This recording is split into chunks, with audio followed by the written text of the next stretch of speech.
नमस्कार, आप देख रहे हैं जन उत्तराखंड और मैं हूं आपके साथ भानु दीक्षित। सबसे पहले नजर हेडलाइंस पर।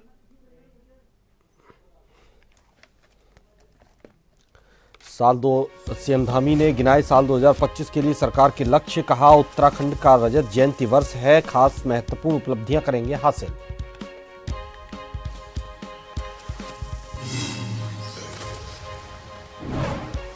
उत्तराखंड में निकाय चुनाव के लिए नामांकन का आखिरी दिन शाम 5 बजे तक प्रत्याशियों ने भरे पर्चे। भारी लवाजमे के साथ दिखाया दमखम। 23 जनवरी को है मतदान।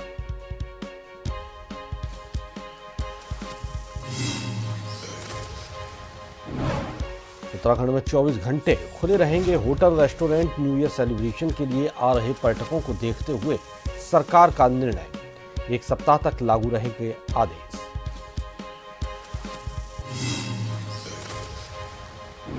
सोमवती अमावस्या पर हरिद्वार में उमड़ी श्रद्धालुओं की भीड़। हजारों लोगों ने लगाई आस्था की डुबकी। पितरों की शांति के लिए किया तर्पण।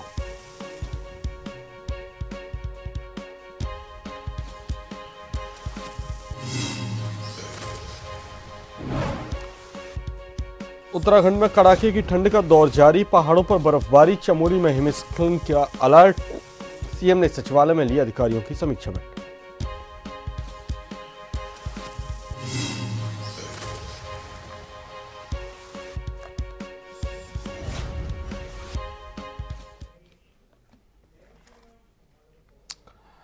खबरें विस्तार से। उत्तराखंड के मुख्यमंत्री पुष्कर सिंह धामी ने कहा कि सरकार के पास साल 2025 के लिए टारगेट है।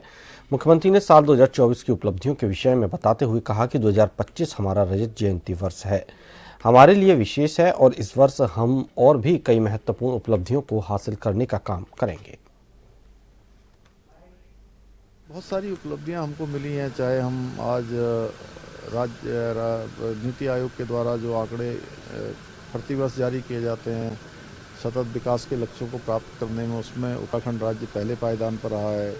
हमने जो बेरोजगारी में भी 4% की कमी की है, औसत से भी हमने उसको भी पीछे छोड़ा है। इसी प्रकार से ईज ऑफ डूइंग है, ईज ऑफ लिविंग है, इन सभी पर अच्छा काम किया है। रेवेन्यू कलेक्शन भी हमारा अच्छा हुआ है। जीएसटी भी बढ़ी है। राज्य की जीएसडीपी में भी लगभग 33% की ग्रोथ हुई है। अनेक हमने निर्णय लिए हैं, अनेक चीज़ों को धरातल पर उतारा है और ये 24 का जो वर्ष है ये हमारे लिए काफ़ी मामलों में बहुत अच्छा रहा है। और 25 चूँकि हमारे लिए विशेष वर्ष है, रजत जयंती वर्ष है, तो हम इसको विशेष बनाने के लिए काम करेंगे। मुख्यमंत्री पुष्कर सिंह धामी ने सचिवालय में शीतलहर से बचाव के लिए विभागों द्वारा किए जा रहे कार्यों की समीक्षा के दौरान अधिकारियों को निर्देश दिए कि प्रदेश में शीतलहर से बचाव के लिए सभी प्रभावी उपाय किए जाएं। शीतलहर से बचाव के लिए पूरी सतर्कता बरती जाए। ये सुनिश्चित किया जाए कि जनपदों में रैन बसेरों में ठहरने वालों के लिए सभी आवश्यक सुविधाएं उपलब्ध हों। शासन के वरिष्ठ अधिकारी और जनपदों में जिलाधिकारी और पुलिस अधीक्षक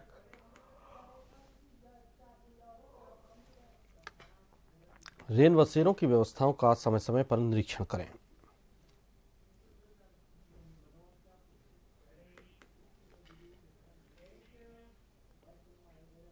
नगर स्थानीय निकायों के सामान्य निर्वाचन 2024 के लिए जिले में आखिरी दिन संबंधित निकायों के रिटर्निंग अधिकारियों के सम्मुख नगरपालिका परिषद बाड़ाहाट अध्यक्ष पद के लिए 4 प्रत्याशियों ने नामांकन पत्र दाखिल किया। वहीं 56 सभासदों ने नामांकन किया। बाड़ाहाट उत्तरकाशी नगरपालिका की सीट पर भाजपा से किशोर भट्ट को टिकट मिलने के बाद नामांकन करवाया, तो वहीं होटल गौतम पार्क जोशियाड़ा में एकत्रित हुए सैकड़ों भाजपा कार्यकर्ता ने जुलूस की शक्ल में मुख्य बाजार भैरव चौक कोट रोड होते हुए श्रीदेव सुमन चौक पहुंचे। नगरपालिका बाड़ाहाट वार्ड नंबर 5 से गजेंद्र सिंह बिष्ट ने निर्दलीय प्रत्याशी के रूप में नामांकन करवाया।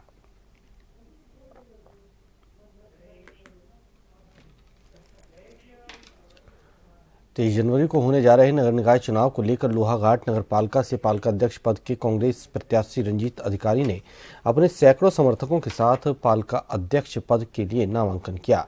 लोहाघाट विधायक खुशहाल सिंह अधिकारी के नेतृत्व में कांग्रेस कार्यकर्ताओं ने स्टेशन बाजार से पूरे नगर में विशाल जुलूस निकाला। समर्थक अब की बारी रंजीत अधिकारी के नारे लगाते हुए एसडीएम कार्यालय लोहाघाट पहुंचे। हमारे पार्टी ने, हाईकमान ने हमारे इस लोहाघाट नगर के जो हमारे शीर्ष नेता लोग हैं, माननीय गुरुजी हैं, भगीरथ भट्ट जी जैसे लोग, सम्राट जितने भी लोग हैं, इनके सलाह के अनुसार यहाँ पर श्री रंजीत सिंह अधिकारी जी को चेयरमैन के पद के लिए चुना है। और हमें आशा ही नहीं, पूर्ण विश्वास है कि जो ये नगर पालिका के चुनाव होंगे उसमें हमारी लोहाघाट नगर की देवतुल्य जनता पूर्ण दिल से आशीर्वाद इनको देगी, क्योंकि जो भी आज तक यहाँ नगर पालिका में रहे हैं, जो काम उन्होंने नहीं किए हैं वो काम आप करने के लिए इसलिए सक्षम हैं क्योंकि आप कारोबार से बिल्कुल ऐसा कहीं पर नहीं है कि कहीं पैसे के लोभ लुभाने से कोई ये काम कर रहे हैं। जनता की सेवा आपकी मंशा है, इसलिए हमारे वरिष्ठ लोगों ने भी इनको चुना। जी का मैं धन्यवाद देना चाहता हूँ। पार्टी के वरिष्ठ नेता और शीर्ष नेता जो हैं हमारे, उनका धन्यवाद देना चाहता हूँ। हमारे नवीन मुरारी जी हमारे बुजुर्ग हैं नेता, उनके नेतृत्व में हमें ये चुनाव जीतने के उसमें है। जब भी हम पद में बैठ जाते हैं तो हम हॉस्पिटल की समस्या जो है उसको दूर करा जाएगा, बच्चों के खेलने के लिए पार्क बनाए जाएंगे और जमीन का जो है नजुल भूमि है उसको फ्री होल्ड करने के लिए कार्य करा जाएगा।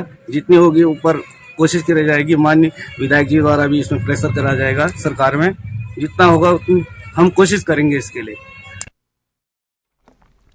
नामांकन के अंतिम दिन 3 प्रमुख उम्मीदवारों के मैदान में उतरने से मुकाबला त्रिकोणीय हो गया है। भाजपा ने सुरेश खेतवाल को अध्यक्ष पद का उम्मीदवार घोषित किया, जबकि कांग्रेस ने गीता रावल को टिकट दिया। वहीं कांग्रेस से टिकट कटने के बाद बागी हुए कवि जोशी ने निर्दलीय उम्मीदवार के रूप में चुनाव लड़ने का फैसला किया है। नामांकन के अंतिम दिन भाजपा ने सुरेश खेतवाल के नामांकन को शक्ति प्रदर्शन में बदल दिया। दूसरी ओर कांग्रेस ने गीता रावल को अपना प्रत्याशी घोषित किया, जिनका नामांकन भी बड़े उत्साह और भव्यता के साथ भरा गया। जिले के कई वरिष्ठ कांग्रेसी नेता इस दौरान उनके साथ मौजूद रहे। भाजपा और कांग्रेस के बीच सीधा मुकाबला होने की संभावना है, लेकिन कवि जोशी का निर्दलीय प्रत्याशी के रूप में उतरना कई वोटों को विभाजित कर सकता है।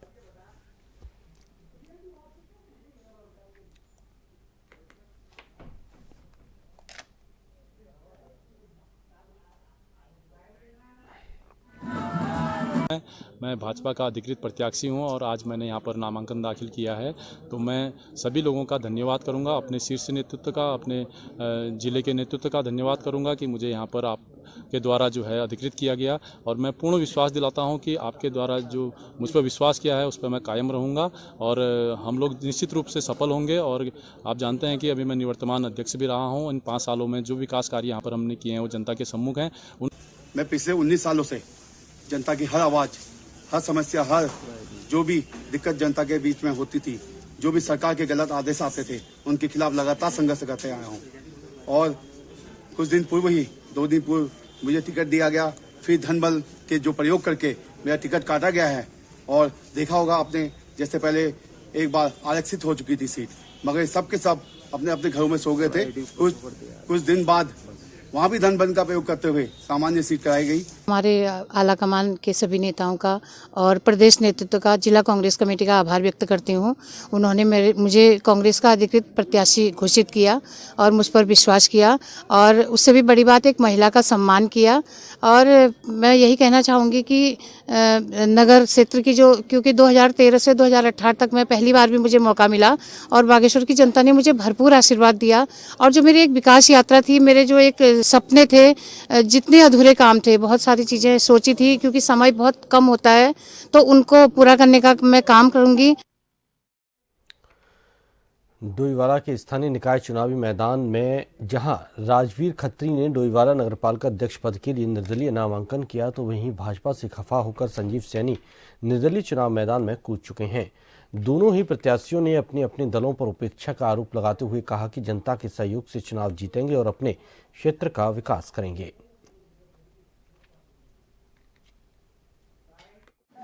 चुनाव का पर्चा भर दिया है, श्री गणेश कर दिया है।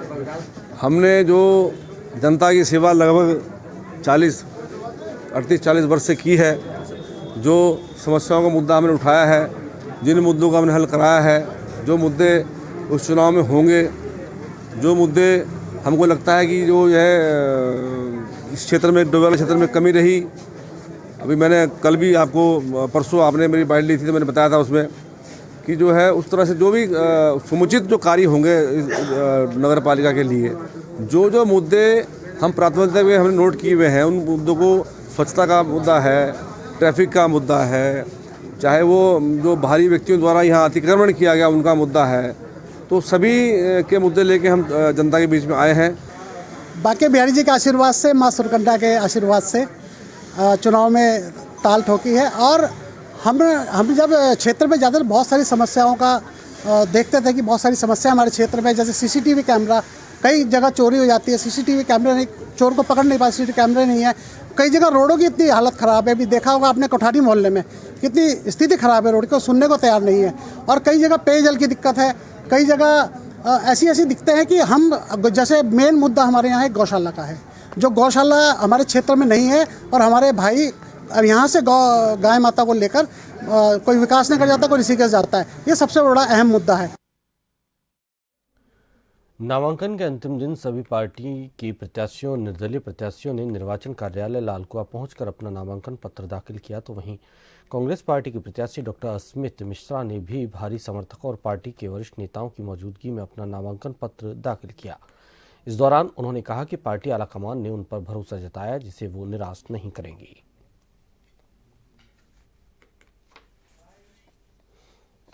मैं सभी कांग्रेस के आलाकमान को बहुत बहुत धन्यवाद देती हूँ कि उन्होंने मुझे टिकट दिया।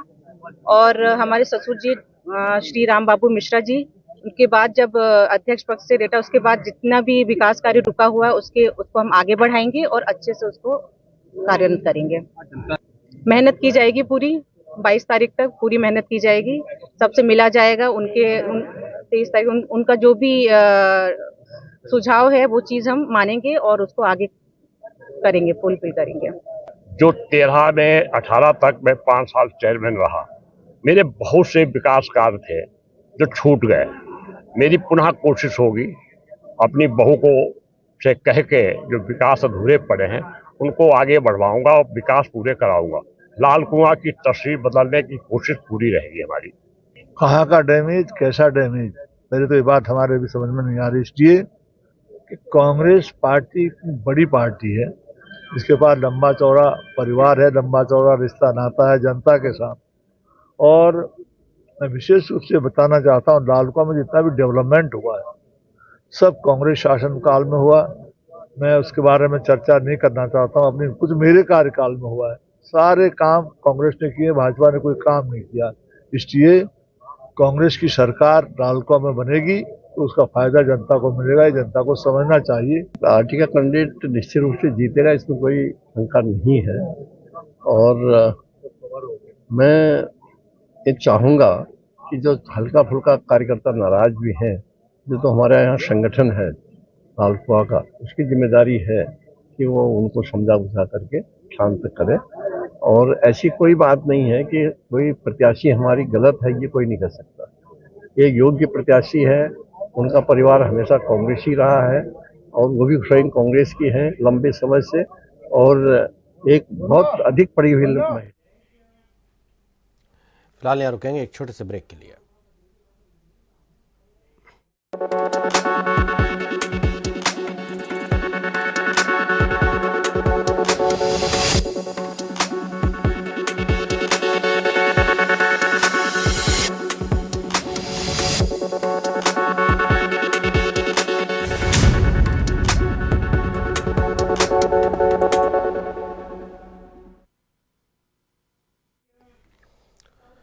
ब्रेक के बाद आपका स्वागत है। आगे बढ़ते हैं। निकाय चुनाव के नामांकन के आखिरी दिन हल्द्वानी में कुमाऊं के सबसे बड़ी नगर निगम के कांग्रेस मेयर पद के प्रत्याशी ललित जोशी ने हजारों कार्यकर्ताओं और समर्थकों के साथ नामांकन दाखिल किया। इस दौरान ललित जोशी के साथ कांग्रेस के सभी क्षेत्रीय छत्रप एक साथ नजर आए, तो वहीं कार्यकर्ताओं में भारी उत्साह देखने को मिला।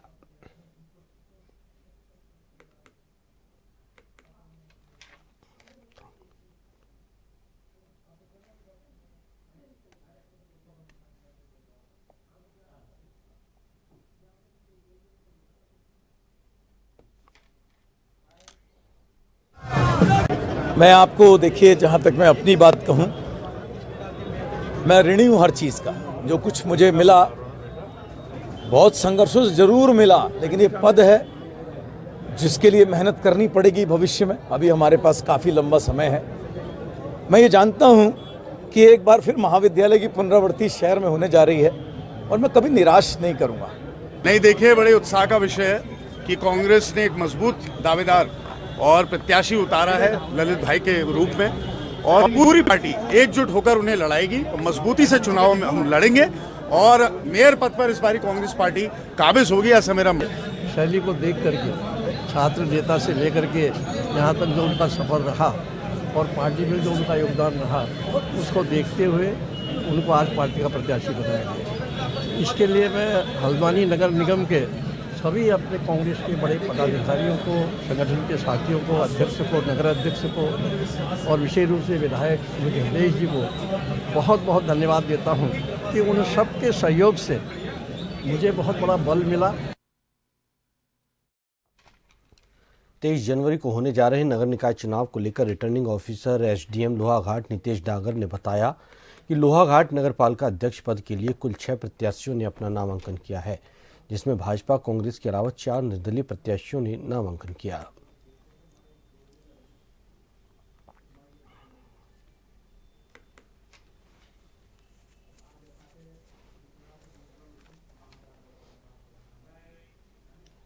घाट के लिए आज नामांकन के अंतिम दिन तक कुल 6 नामांकन पत्र प्राप्त हो चुके हैं, जिनमें से एक श्री राजेंद्र पुनेठा निर्दलीय, श्री गोविंद वर्मा भारतीय जनता पार्टी, श्री विपिन पुनेठा निर्दलीय, गोपाल सिंह मेहता निर्दलीय, श्री रंजीत अधिकारी कांग्रेस, श्री नरेश कनौजिया निर्दलीय।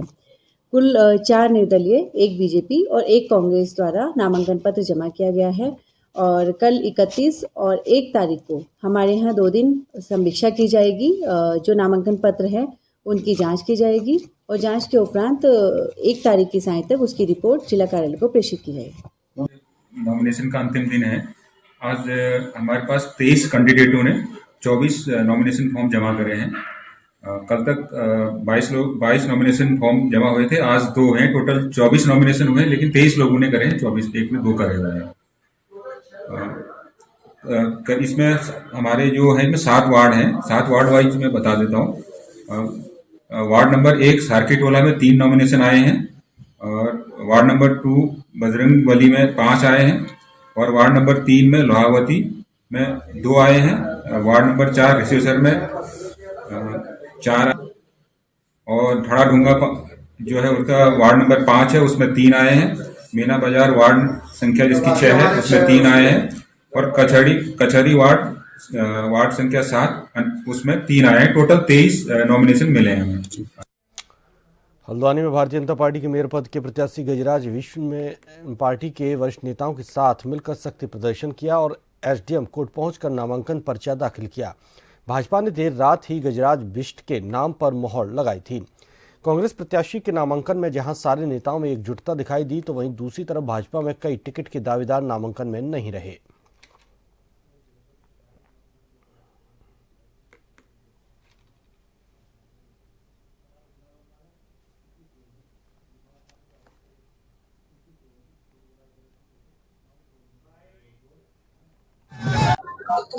हल्द्वानी की जनता की आवाज पर ही मुझे टिकट दिया गया है। केंद्र नेतृत्व का, प्रदेश नेतृत्व का, आदरणीय यशस्वी मुख्यमंत्री आदरणीय पुष्कर सिंह धामी जी का मैं आभारी हूं कि उन्होंने मुझे हल्द्वानी नगर निगम के क्षेत्र में उतारा है।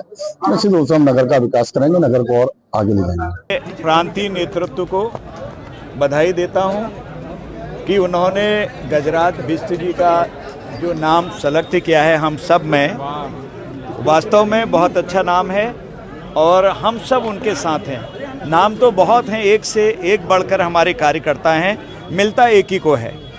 तो इसलिए इसमें जो जनता का जन सैलाब उमड़कर आज आया है, उससे साफ जाहिर हो रहा है कि भारी बहुमत से हम ये सीट को जीतने जा रहे हैं। देखिए, मैं एक संगठन का निष्ठावान कार्यकर्ता हूँ। पहले कोई भी अगर मेरे मन में प्रश्न आता तो उससे बड़ा उत्तर मेरे अंदर है। इस भारतीय जनता पार्टी ने एक आम आदमी से मुझे खास व्यक्ति बनाया, 2 बार विधानसभा का टिकट दिया, 2 बार महापौर होने का एक बहुत बड़ा सम्मान दिया। तो ऐसा सम्मान जिस पार्टी ने दिया है उसके लिए मेरी जान भी न्यौछावर है। संगठन बड़ा है, संगठन में कई मुझसे अच्छे योग्य कार्यकर्ता हैं और कभी न कभी किसी का उपयोग होता रहता है। तो भारतीय जनता पार्टी एक बहुत बड़ा परिवार है। इसमें उपयोगिता के हिसाब से व्यक्ति को लिया जाता है। देखिए, भारतीय जनता पार्टी कार्यकर्ता आधारित पार्टी है और कार्यकर्ताओं का विशाल जनसमूह भारतीय जनता पार्टी के पास विश्व की सबसे बड़ी पार्टी है। इसलिए प्रत्येक कार्यकर्ता का सम्मान। पूरे प्रदेश में हमारे लगभग सभी जगह मेयर थे और कहीं पर भी जो है ये एक भारतीय जनता पार्टी का प्रयास था कि नए कार्यकर्ताओं को भी अवसर दिए गए। इसलिए पूरे प्रदेश में अवसर दिए गए। यहाँ नहीं कि केवल हल्द्वानी नगर निगम में ये परिवर्तन हुआ है, ये पूरे प्रदेश में हुआ है।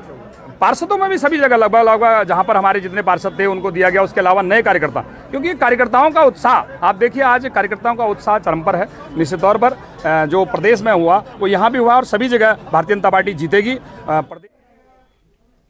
खटीमा नगरपालिका परिषद चुनाव में भारतीय जनता पार्टी द्वारा अध्यक्ष पद हेतु चुने गए प्रत्याशी रमेश चंद्र जोशी उर्फ रामू भैया ने नामांकन दर्ज कराया। रमेश चंद्र जोशी ने कहा कि यदि खटीमा की जनता को उनकी सेवा करने का अवसर मिलता है तो वो जनता की उम्मीद पर खरा उतरेंगे।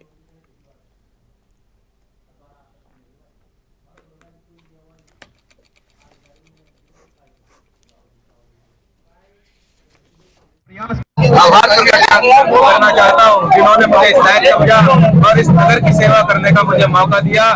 मैं उनके विश्वास को कायम रखते हुए आप लोगों को भी विश्वास दिलाना चाहता हूँ, अपने खटीमा क्षेत्र की महान जनता को विश्वास दिलाना चाहता हूँ कि उनके द्वारा जो सोच मेरे प्रति रखी गई है, मैं उसके लिए उनके सोच पे पूरा तरीके से खरा उतरने का प्रयास करूंगा। प्राथमिकताएं बहुत है इस खटीमा में और उन सारी प्राथमिकताओं के बारे में माननीय मुख्यमंत्री पुष्कर सिंह धामी जी को अवगत करा करके उनका सभी समस्याओं का निराकरण करने का हम प्रयास करेंगे, क्योंकि खटीमा में सारी की सारी समस्याएं हैं और उनके प्राथमिकता से निराकरण करना ही हमारा उद्देश्य है। नामांकन का अंतिम दिन था और 5 बजे तक अध्यक्ष पद हेतु 8 प्रत्याशियों ने अपना नामांकन पत्र प्रस्तुत किया, जिसमें एक बीजेपी से, एक कांग्रेस से और एक आप पार्टी से और 5 इंडिपेंडेंट कैंडिडेट्स ने अपना पर्चा भरा। कुल 15 नामांकन पत्र दाखिल किए गए थे, किसी ने 2 सेट में, किसी ने 3 सेट में। इसी तरह सदस्य में हमारे 139 नामांकन पत्र प्रस्तुत किए गए हैं, जिसमें अभी हम उसको फिगर आउट कर रहे हैं। लगभग 125 के लगभग प्रत्याशियों ने यहाँ नामांकन पत्र दाखिल किए हैं। सर, नाम वापसी की 31 और 1 को स्क्रूटनी होगी और 2 को इसके नामांकन पत्र वापस करने की दिन है और 3 तारीख को हम चुनाव चिन्ह आवंटन करेंगे। चुनाव को सारी तैयारी पूरी है। आदर्श आचार संहिता का हम विशेषकर ख्याल रख रहे हैं और एक ट्रांसपेरेंट वे में हम इस चुनाव को करवा रहे हैं। कांग्रेस ने देहरादून नगर निगम चुनाव जीतने के लिए वीरेंद्र पोखरियाल को मेयर के चेहरे के रूप में मैदान में उतारा है। पोखरियाल ने राजधानी देहरादून के नगर निगम परिसर में अपना नामांकन दर्ज किया। वहीं इस दौरान कांग्रेस के प्रदेश अध्यक्ष करण माहरा के साथ कांग्रेस के पूर्व लोकसभा प्रत्याशी वीरेंद्र रावत, वरिष्ठ प्रदेश उपाध्यक्ष सूर्यकांत धस्माना, प्रदेश महासचिव गोदावरी थाली संघ सभी वरिष्ठ नेता मौजूद रहे।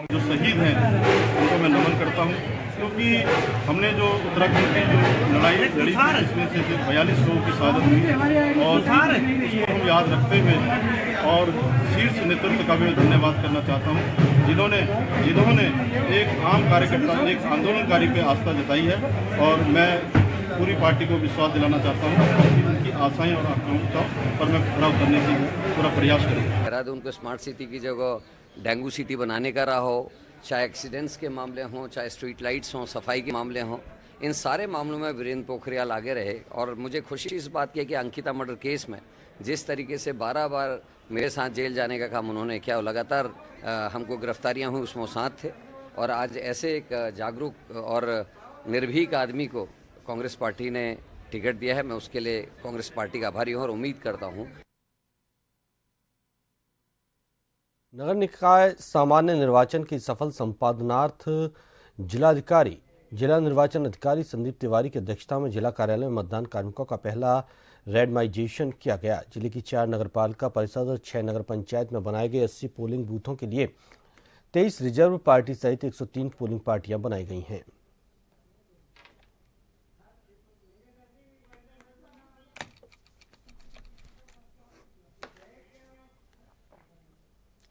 इसी के साथ इस बुलेटिन में फिलहाल इतना ही। नमस्कार।